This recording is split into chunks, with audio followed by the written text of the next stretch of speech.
welcome to this week's Lost Tapes review with your host Matthew Salzer. I hope you're all doing well today in the midst of this pandemic.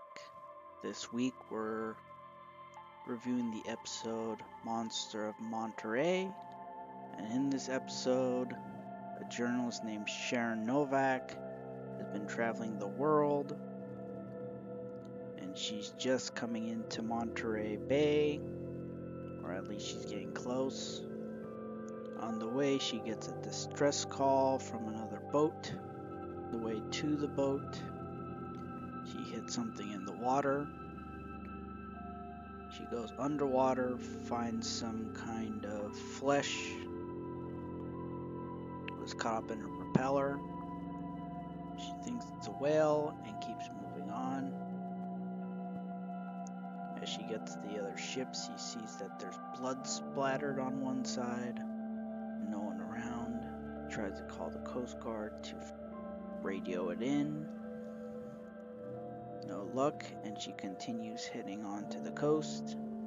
I should note during this time she's constantly in contact with her boyfriend Charles. Eventually her boat's rammed again, and while trying to get the sails up because her engine died, she eventually falls into the water.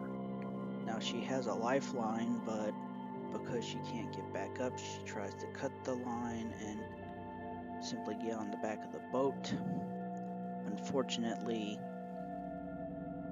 the wind picks up in the sails and the boat heads off without her. As the boat's leaving, you see the outline of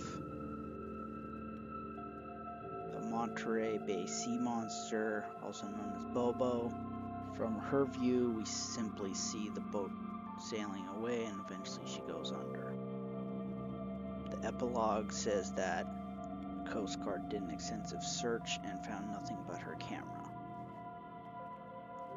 It should be noted that a lot of the research talks about how the ocean is very treacherous, especially on the west coast along California near Monterey.